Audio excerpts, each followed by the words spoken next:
Hello, I'm Paul Harris. I'm going to take you through some basics around Agile, and this is something that we've been talking about at Curo for the last few months, and this is to give you a basic understanding of what it is, why we're talking about it, and what we're going to be doing at Curo in the months ahead. So I'm going to go through something around the context, explain a little bit about what Agile actually is and why we should be using it, then go through the core components, and there are several, and then finally to talk about how we're going to be using Agile in Curo. So that should take us 30-40 minutes or so. So the context of this is that at the end of last year, we were having a discussion with the board about how we could create some kind of step change in the way that we deliver our services. And this was also with our colleagues' well-being in mind. We know that it's been difficult for many teams in the past couple of years with the ranks going down by 1%. And even with that now changing this year, we know that we've got an awful lot of investment we have to make into our properties, things like property safety, and also the decarbonisation agenda, which is coming. So in order to try and get to a point where we can consistently deliver our landlord obligations and also maintain and improve the well-being of our colleagues, we were looking at our operating model. And as part of that discussion, one of the things that we agreed was that we would try and deliver change in the business in a different way. I'll explain a bit more about what that means. So historically, how we've delivered change has been through our BIP program, our business improvement program. And that has used a traditional waterfall approach. A waterfall is a project management approach using Prince 2 usually. And what tends to happen, as you can see on the left-hand side of the screen, is that the projects are very linear. You start off with an idea, you create some benefits and a bit of a plan, and then you start delivering that plan, and then you might create something, and then right at the very end, you have your finished article. Sometimes that can cause problems because by the time that you've got to the end of that process, which could take a year or more, things may have changed. And also, we found that we weren't really delivering all of the benefits that we should have been through those projects, sometimes anyway. On the right-hand side of the screen, you can see what a full Agile approach might look like, where things are being done in a slightly different way, and I'll explain what these sprints are shortly. Because this is a big change, what we've agreed to do is that we're going to have a slightly hybrid model for the time being. So we are focusing on some brand new Agile activities, but we're also finishing off some waterfall projects that remain from last year. So it's a little bit of a hybrid for now, but the direction of travel is very much from left to right. So what is Agile then? And there's a lot of stuff that's talked about Agile, which makes it very confusing. Lots of businesses claim that they're Agile, when what they mean is they're working from home, or they've got lots of digital stuff going on. And that would be Agile with a lowercase a. Agile with an uppercase A is an actual methodology, and more than that, it's a mindset, it's a way of thinking and behaving, and that's what we're talking about here. The methodology was developed in the early 2000s by software engineers, and although it was originally focused on software development, you can use Agile for anything, and we will be. It is continuously evolving, and all of the different flavors of Agile, and there are several, are constantly updated, usually each year. So the one that we're going to use is called SAFE. That stands for Scaled Agile for Enterprise, and that's on its 5th version already. That's nearly 10 years old, SAFE, and I'll explain why we're using that particular type of Agile shortly. It's also very much aligned to the idea of Lean and Lean Six Sigma, and if you know anything about that, Lean emanated from the 1960s in Japan. It's very focused on how you take waste out of your processes to provide more value for your customers, your end customers, as quickly as possible. And it's entirely in keeping with all of the thinking around Agile. In fact, lots of the Lean thinking is in the Agile framework. So over the past 10 years or so, in lots of business circles and management publications, a lot of clever thinkers have been talking about the fact that there is a clear change in what businesses need to be successful. And that change is focused on the idea that you need two things in the modern environment because it is so volatile and uncertain, etc. This has only been heightened by COVID, but this thinking was going on way before that. you need two things. You need stability, and stability is often shown in the form of a functional hierarchy, having an org structure, having processes, having policies, all of those kinds of things. But in addition to being stable, a business needs something else to be successful, and that is speed and flexibility. So it's shown on this chart here in an Agile context, because Agile talks about value streams and value stream networks. I'll explain those too. But the idea of a value stream is it is the thing that can enable a business to have both of these two components. It is the thing that can enable a business to be both stable and fast and flexible. Here's an analogy. So this is an iPhone, a smartphone, and the way that a smartphone combines both of these things is that it has the stability of its operating system, although you might have to update that maybe a couple of times a year. The operating system is what enables the phone to work. It provides with all the systems and services, etc., to keep your phone functioning. But in addition, you have access to millions and possibly billions of apps, and those apps can do anything, and you can upload them, download them, get rid of them whenever you want to. So those apps represent the flexibility and the speed, and the operating system is the stability.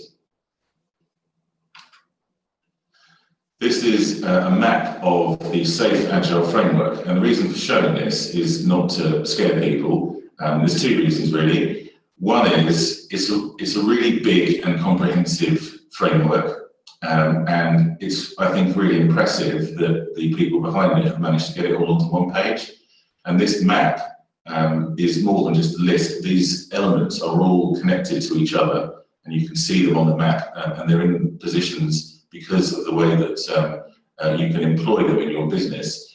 But also, we aren't going to be doing all of this. So we aren't big enough, we aren't going to be investing enough money. It's too much of a big change for us to suddenly shift doing absolutely all of this overnight. So the good news is that the top half of this is not really anything we need to worry about. We're going to be focusing much more on the bottom half, and that's what I'm going to talk through today. In order to be a certified safe agilist, so to pass an exam, you have to understand all of these elements. And I have done that, so has Matt Jones, so has Katie Gullen. But some of it is just not necessary for us, certainly not at the moment. So why have we chosen safe? We think this is the best version of Agile for us. And that's because it works just as well for software development as it does for something else, a structure change or implementing a new way of doing recruitment, for example, and these are things that we are looking at. But also it is pretty good for a business of our size, and we think SAFE is therefore the right version for us. These benefits from using SAFE are from case studies from other businesses, and you can have a look at them on the Scale Agile website if you like, where several businesses have been able to demonstrate these kinds of benefits, and this is what the whole framework is focused on. So who wouldn't be excited about being 50% faster? We know that we have areas of the business that take too long, so if we can speed up, that would be awesome. Equally, we know that we have a problem with waste and failure demand, and you can see that in lots of parts of the business, but we know a lot of the time that customers are ringing us up because something's gone wrong. And if we can eliminate 50% of that waste, that would give us a huge benefit. Equally, in terms of productivity, if we could be 35% more productive, that would be great for all teams. And then finally, and perhaps surprisingly, what SAFE provides is more motivated employees, because it's a different way of engaging with teams, a different way of working with individuals, collaborating, innovating, all of those things, and it makes people more engaged. So these things are really important to us and really helpful, I think, as we look forwards over the next few years. So that is a little bit about what Agile is, but also why we want to be talking about it right now. I'm now going to go through some of the core components of the Agile framework, just so you understand a bit more about them. And most of these words are words that you'll be familiar with, but they have a slightly different flavour when you talk about them in an Agile context. So I'll explain more about them now. First thing to say is that the difference between Agile and Waterfall, as I mentioned right at the start, is not just that you're having to wait a long time for any value in waterfall. It's that in Agile, there's this concept of incremental delivery. You're consistently, constantly creating value for your end customer. And what that means is that Agile projects tend to work on 2-week sprints. You'll do a little bit of work, and then the blue loops on that diagram indicate testing and feedback. So you go a certain distance, you have something that you think is a bit of progress, and then you go and test it with your customers, internal or external. You get more feedback, and then from that point you move on to the next stage and you keep iterating. And this idea of rhythm and cadence and iteration is what Agile is all about. You're constantly delivering more and more value. So by the time you get to the end of something, you're pretty confident that it's going to be what you want. Whereas it's possible with a waterfall project, that by the time you get to the end, what's been delivered isn't actually what you need or what people thought it was going to be. This idea of value is shown in the next slide as well, this idea of incremental delivery of value. So you're getting the fast feedback and you're constantly incrementing that value in those building blocks there. Whereas with waterfall, you don't know what the value is until right at the end, when all of a sudden something appears. So that's a core part of the difference between Agile and waterfall. There are some other ideas in Agile around flow, and this idea of flow is a really big thing. And the principles are, if you can manage the flow of work, flow of activity better, you will be able to deliver more value more quickly for your end customer. And this chart here shows that if you focus on limiting the amounts of things that you're working on at any one time, so that's the work in progress in the middle, and having a clear backlog of things that you haven't got time to do yet, but you're going to work on next, you will get more done more quickly. Now, this might sound counterintuitive, but I can show you a very quick exercise to hammer home the point. And this also tends to get into slight distracted arguments about people who can multitask. There is a lot of scientific evidence to show that nobody can multitask effectively, even if people think they can. And the idea that you're constantly switching between one thing and another makes you less effective. And that's the whole principle of flow. If you can carry on focusing on a smaller number of things and delivering them, you will get more done at the end of the day. Just before I talk about visualization, I'm actually just going to finish off one more thing on flow, which is about this idea of switching. So in Agile, they talk about the idea of content switching or task switching. And this would be where you might spend an hour doing one thing, and then you do another thing straight after that, and then you move on to a third thing, and then a fourth thing. And if you do that as an individual or as a team, you aren't going to be as effective as if you can concentrate more fully on one thing at a time. And it hopefully seems obvious that if you're in one mode of thinking about a particular activity you're doing, and then all of a sudden you need to go and do something else, you have to change the way that you think, you have to get different information, and Agile reckons that that's about a 20% increase in time. So if it's taking you 20% longer because you're constantly switching, you should try and think about focusing on one thing at a time. So content switching is the enemy of Agile. If you can limit content switching by limiting your work in progress, you will get more done. So visualization is another big thing in Agile, and there's two ways that we talk about visualization. One of them is how you represent your work in progress. So you can do this as an individual or as a team or for a project or anything. What's on the screen there is what's called a Kanban board, and Kanban boards, that's K-A-N-B-A-N, came out of Japan in the 60s.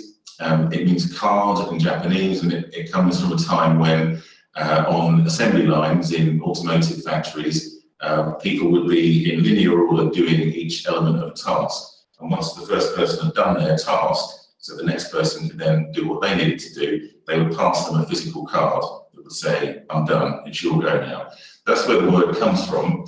And a Kanban board is a way of visualizing your work in progress. This one here is a real one, and it's a physical one. So this is a whiteboard that would be on the wall. Typically, you might see Kanban boards in businesses up on the walls, on screens, on things like that. And the idea is that you physically get up to them and move things around. So you can see that there are post-it notes all over this one. It's quite complicated. There's lots of different things going on here. This is probably because there are lots of Agile teams all using the same board. But basically what you need from a Kanban is an ability to say, this is the work that we haven't got to yet. This is what we're doing at the moment. This is the stuff that we've done. You can actually use whatever columns you like in them, and I'll show you some more in a second. But the idea is you're visualizing your work in progress, because if you can visualize something, then it's much easier to understand it and control it. Often what you find for managers in particular is when they can't see what their teams are doing, that's when they start to get quite annoying and say, well, we need some extra KPIs, you need to give me some more evidence, you need to prove to me that this is happening. Whereas if you can show these things on a board, physically or digitally, it's much easier for people to be comfortable that things are under control and they can see the flow of activity. This is a digital Kanban, and while in the past physical Kanbans were the main way of using them, because you needed to get people together around one room around a board and to physically move things on as things changed or as new tasks became work in progress.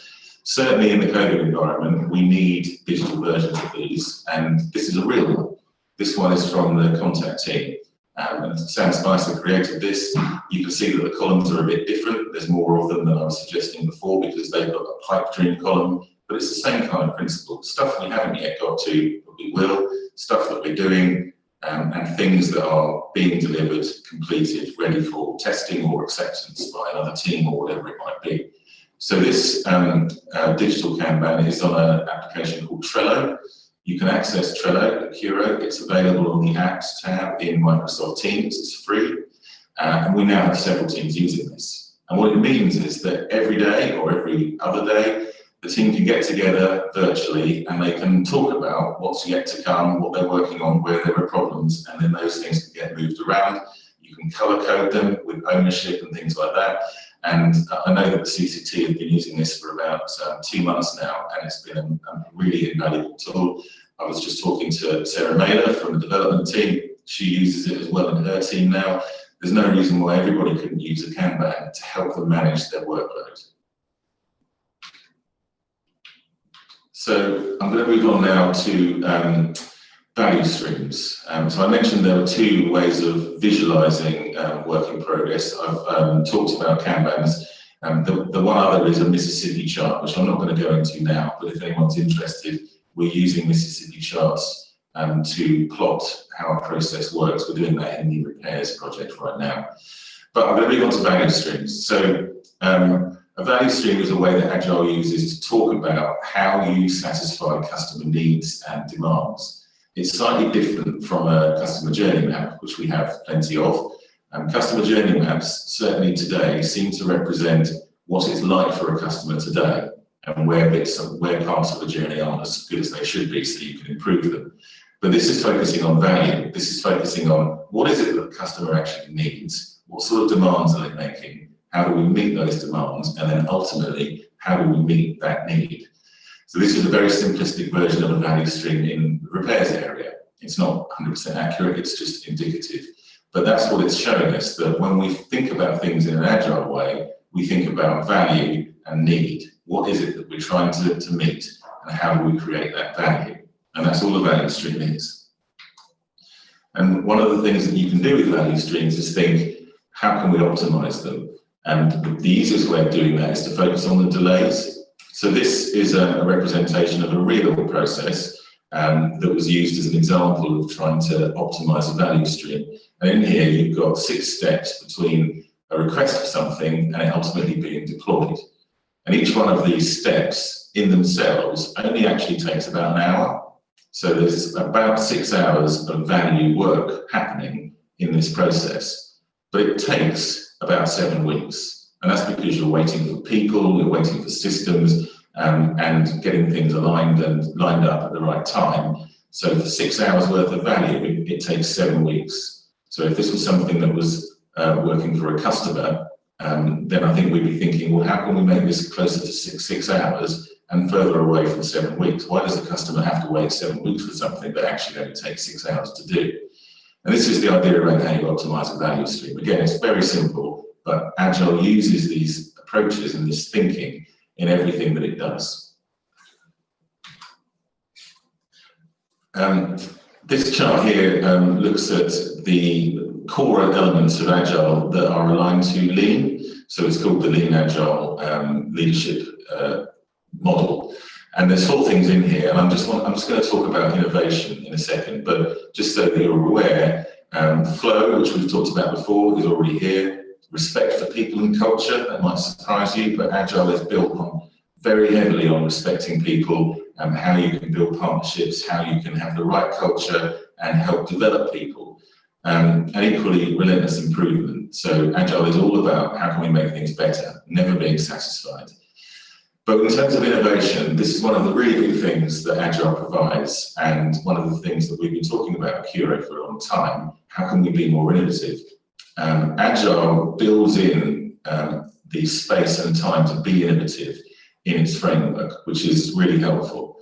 But some of the things that it focuses on are, how do you get more innovative people into a business? And when we recruit at the moment, we don't ask people whether they're innovative or to give evidence of innovating anything they've done. But we could do. There's nothing stopping any of you recruiting managers from saying, as part of this first interview, I'm going to talk to them a bit more about innovation because I want someone who's used to innovating or who's comfortable innovating.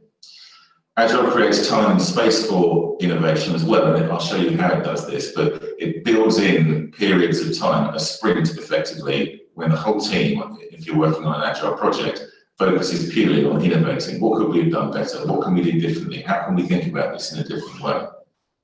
It also encourages the principle of go see. So pretty much everything that we're working on, someone else has already thought about or done previously, either in our sector or hopefully somewhere else. So let's just go and see it. If we know someone, even within Curo, has addressed the problem before, then go and see what they've done, find out about it. And the way that Agile projects work, they're very much more transparent than waterfall projects. So they encourage people to come and have a look and see what's going on. There's this nice principle in Agile around pivoting. So pivoting, changing your direction. I think we worry at Curo a lot about what happens if we're trying to do something that we think is going in this direction. As we go along, it's not working. And sometimes we'll just think, well, that's the direction that we said we were going to go in, so I'm just going to carry on. I'm just going to get to that point over there, even though it's probably not actually working. I'm a bit scared of stopping or changing it because maybe people will tell me that I've got it wrong and I'll get blamed for something. We've got to get over that whole issue, and we've got to think about, if things aren't working, let's just change them. So the idea in Agile is pivoting without mercy or guilt. If you know that the thing that you're doing isn't working, stop and go in a different direction. And an innovation riptide is something that Agile, again, creates space for, and this would be things like hackathons, for example, where you create an opportunity for a bunch of people to come into a room together or to do it virtually, where they try and tackle a problem in a different way. And so those things are all elements that we can try and build into our work at Curo. You don't need to have a big project going on to do any of these things. You can build this in to everything that you do with your teams today. I'm going to go through a few bits of terminology now that you might hear in Agile. It doesn't really matter whether we use them or not, but just so that you understand what they are. And Agile talks a lot about products and not projects. So in Agile, you have a product owner, you don't have a project manager. There is a slight difference between products and projects, which is on the screen there. The main thing for me, though, is products are all around creating value for an end customer and the business. Projects tend to be about accomplishing a goal. We're going to have a project to do X, and that's what we're going to do, even if maybe it doesn't create a huge amount of value. A product is around creating value. How can we create more value for this type of customer? How can we do something as an IT team that benefits our internal customers better? That's what a product is, and that's what the language is of Agile. Agile also talks about these scary-looking things called programming increment planning, PI planning. This is a quarterly event in a fully Agile business. What would happen is all of the Agile teams, all of the senior managers would come together for 2 days and they would plan the next quarter's Agile activity. Now, we're not in that position at the moment because we're not doing everything Agile, but we might have some version of PI planning further down the track. And you can just see from this chart here that the way that these periods of time are split up is into sprints, or iterations as they call them here. So you might look ahead for 3 months and think, well, there are going to be 4 2-week sprints where we get a load of work done. We'll then have a 5th period where we innovate, so that's what the IP is in the 5th iteration, and then we move on to the next increment or the next quarter. And that's traditionally how Agile teams work. The chart here just shows all of the different Agile teams on the left, the activities that they're involved in, and what sort of interdependencies there might be. But we're not quite there yet, but we might be one day. Agile teams are different from normal project teams, and the main differences are there are two roles in Agile teams that you don't have in Waterfall. So there's a Scrum Master. This is nothing to do with rugby. The Scrum Master is not a project manager. The Scrum Master is a coach, a facilitator, someone who oils the wheels, makes sure things happen, makes sure that regular meetings are taking place, that the Kanban is being used properly, etc. A product owner is a very different role from one that we've had before. This is somebody who has responsibility for the customer, whether that's internal or external, and they're also someone who can make decisions and unblock things. The product owner doesn't have to run off and go to their boss and say, I want to do X as part of this project. They have that ability, they are empowered to do that, but they have to be able to understand what their customers need and therefore to act in their best interest. And the product owner and the Scrum Master are an embedded part of an Agile team. They don't just dip in and out whenever they fancy. And what we've had previously in our bit projects is someone in the business says, I need an X, and we create a bit project for them. That person then maybe disappears for 3 months and then comes back and says, where's my X? And then the team says, here it is, and they say, well, that isn't what I wanted. That's no good. We need to have people embedded in the project who understand exactly what needs to happen and what's going to provide the most value for their customer. And that's what a product owner is. Typically, Agile teams are 5 to 10 people. You might have developers and testers in there. You might have business analysts, data analysts, people like that. But the core roles are the Scrum Master and the product owner. The way that we've set things up in Curo is that we've got 6 pilot projects or products, and we've done things slightly differently in that we've recruited a couple of people on the left, the blue people on this chart. So we've recruited Graham Turner as our business architect and Stuart Chapman as our process lead. Graham and Stuart have a huge amount of Agile experience, but also change more generally. And they are really helping us drive forward these 6 projects at the moment. We're also about to recruit an additional person on the data side who will also be able to help us with some of these activities. So we will have a product owner for all of our 6 projects, and we will have various combinations of these other people. And these are all people who were at Curo before, they're not new, other than Graham and Stuart.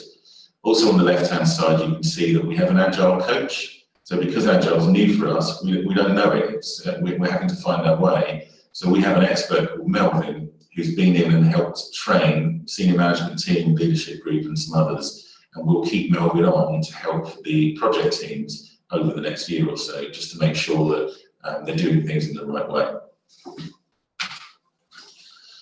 Leadership is a really big thing in Agile, and I can't stress enough the fact that this isn't just about projects and this isn't just about a methodology and tools. It's also about culture, behaviour, mindset, how we do things, and that's the same for leadership. There are 3 elements within the framework. One is around mindset, which I'll talk about in a second. I'm going to spend most of the time talking about leading by example, and then there is a section on leading change, which I'm not going to cover today. It's important, but not as important as the other bits. Now, from a leadership perspective, we have a leadership program that at the moment only our senior managers have been through, and that's called Shine. And Peter Davis, who runs Shine, has been through Agile training with us, and he's really confident that everything that we talk about in Shine is totally aligned to everything that Agile talks about in terms of leadership, which is great. And in fact, a lot of the things that we really need to do as a business, Agile is going to help us do. So it's helping us improve our culture, improve our leadership, but also deliver change in a much better way. So let me just go through a few of these bits and pieces. Oops, no, I'll do it from here. So the Agile mindset is all about a growth mindset. Those of you with young children will probably have heard about growth mindsets a lot. But this is about not blaming, encouraging people, taking responsibility. All of these kinds of things are a growth mindset, and that's what we need if we want to do things in an Agile way. When it comes to leading by example, these elements are things that we've talked about at Curo before. Being authentic. We are fortunate that our chief exec is probably the most authentic person you'll ever meet. But we all need to be authentic leaders. We need to be vulnerable. We need to say when we don't know things. We need emotional intelligence, and that's a big thing that we've talked about for months in this business, particularly in the context of empathy. And we also need to be thinking about constantly learning and how we grow not just ourselves but others. And an agile team works in that way. It's all about what new things can we learn. If you know something that I don't, show it to me so I can do it. And finally, decentralized decision making is a really big thing in agile. And that's how agile teams work. They don't have to keep going back to line managers saying, can I have permission to do X? They are empowered to make those decisions. And you can do this, again, not just in an agile project team. You can do this in any way. If you're a manager, just have a think about the next time you open your mouth to make a decision and think, should I make this decision or can my team make it? Do I give them the responsibility? How are you going to grow your team into the next batch of leaders if you constantly decide everything for them? And then customers. So I haven't talked about customers that much here, but just to reassure you, Agile is totally about customers. It's right at the heart of the framework, and everything that we try and do in an Agile way is about creating value for customers. Now, there are a few tools that are really simple that are in the Agile framework. They didn't originate from Agile, but they use them as part of the way that they think about things. And the two on the screen here are really simple, but really nice. We've used them already. One of them on the top right is an empathy map. And we think that we're a pretty empathetic company. I think we are. But are we always as empathetic as we could be in every situation? And this empathy map is a very simple tool that takes you through a process to really put yourself in someone else's shoes. And I've done this, we've had senior managers doing this, it works. So just use one. Take it for a spin in your team and think about who's one of our customers, go through that process and see what sort of conversations you have. And I guarantee other things will come out that you hadn't thought of. And on the left is a user story. So this is like a pen picture of a particular type of customer. And the way that you use them in Agile is that you create these for different customer groups. And then every time that you're looking to create value, you work out, is it going to work for, in this case, Kerry, the consumer? Is it a certain type of customer, has kids, blah, blah, blah. Does it work for Kerry? Does it work for these other customers with the user stories that we've got? And if not, what do we need to do differently? So Agile is all about customers, but it has some quite interesting ways of thinking about them that we can all use. So I've gone through all of the core components, or most of them, the ones that are relevant for us. But I've done it very quickly, and there's a lot more information on all of them. The last thing to talk about is how we're going to use Agile at Curo. And the main things to say are, we aren't going to use everything. We're piloting 6 Agile sprint teams at the moment, and in the future, we may find that all of our change activity is through an Agile team. But at the moment, we still have a few legacy projects that are being run more or less in a waterfall way. But the big thing is, everyone can benefit from Agile, and particularly from the Agile mindset. I can't underline this enough, but everything in the Agile framework is all stuff we should be doing anyway. Whether we've got a big project or not, it's just exactly what we should be doing as a business to help us be successful in the future. There are probably 3 levels of activity where it's obvious how we can apply Agile. So we have 6 what we've called gold initiatives, which are the projects that we think for the next year or so are going to make the most difference. And those initiatives are all being run in a slightly different way, but they're all using quite a large element of the Agile framework. We have another 45 or so projects on our corporate business plan that don't have the resource from Matt James's team, that's Graham and Stuart and others, but they are still projects, and the project leads for those projects can use whatever they think is useful from Agile. And we've already seen that in a few projects as well, where people have started using Kanbans or started talking differently with their teams, having daily stand-ups, all these other sorts of things that Agile has, and it's making a difference. So I'd encourage you, if you are running one of those projects, have a think about what stuff from the Agile framework you could use. And then finally, as I've said a few times, you can use some of this thinking now in your everyday activity, in your teams, or as an individual. And just have a think about, would a Kanban help? How can we innovate more? How can I decentralize the decisions that I keep making myself? What sort of other things can we do to collaborate in other teams? How can we work in a different way to be more productive and focus more on value? All of these things can happen right across the business from now. We are going to be engaging with everybody at Curo on this for months and months ahead, so this isn't going to be the last time you hear about Agile. We've been doing some online training, So I mentioned we've done this with everybody in the senior management team, including Vic and Simon. We've done this with everybody in the leadership group, and we've actually done this across most of the managers and some other colleagues as well now. In fact, we've had 120 people as of today, it's November the 6th, who've been through some form of Agile training. We have an Agile coach, Melvin, who I've mentioned, who will still be retaining to use mainly for the project teams themselves. And we've already started campaigning and telling stories about what's going on in Agile. So there are blogs on the org, and they'll be coming through every week. And we're going to keep talking about what's happening with Agile and inviting you to find out more. Everybody who's been through the training has had this amazing Agile badge. And hopefully you'll see this in people's email signatures around the business. So that's what it means. If you've got one of these, it means you've been through some form of training, and that might just be a couple of hours. But it's great to see so many people using these now. And from here, what I'm asking for everybody to think about is, what more can you learn about this? If you have the time, there's millions of books about Agile, and if you're interested, try and get one on SAFe, because that's the methodology we're using. There is a website called scaledagileFramework.com. It's very simple to use. It has that map that I showed you before, and you can just go and find out a bit more information that way. You can try stuff out. Kanban's the obvious one, but loads of things I've talked about you can try now and talk to people in the business who are already using them. Most managers now have a decent understanding of some of these elements, so talk to them about what you can try. But we need to maintain the momentum on this. If this is going to be successful, this is all about culture, behavior, mindset. We need everybody to understand it, not just our project teams.